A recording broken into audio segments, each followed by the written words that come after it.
Imashi efuzelena yagcina ukwenzeka ezindlini zombuso ngoNcwaba ka-1956 lapho abesifazane babhukula bamtshela emehlweni uhulumeni ukuthi sekwanele ngomthetho owawuphoqa abantu ukuthi baphathe amapasi ezweni labo. Manje-ke le mashi iqhakambisa izinselelo ezintsha ezibhekene nezwe kuzo kubalwa udlame olubhekiswe kubantu besifazane nezingane.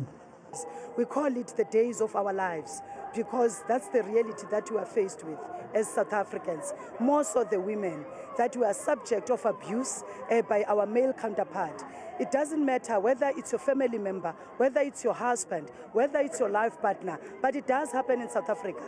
Ngokwezibalo zobugebengu ezikhishwe nguNgqongqoshe wamaphoyisa ngoLwesithathu, bangu-2,500 abantu besifazane ababulewe esigamini sesibili sonyaka kulelizwe.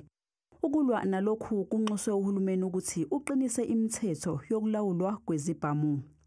We are calling for our government to tighten the gun control and silence the guns.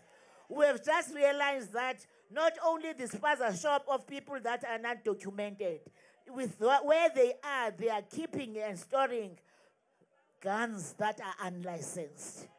Kunxuswe nokuthi uhulumeni aqinise imigomo ethinta ukuvikelwa kwabantu besifazane kubukezwe nezigwebo ezisuke zinikezwe labo ababhekene nalamacala futhi benganikezwa ushwele.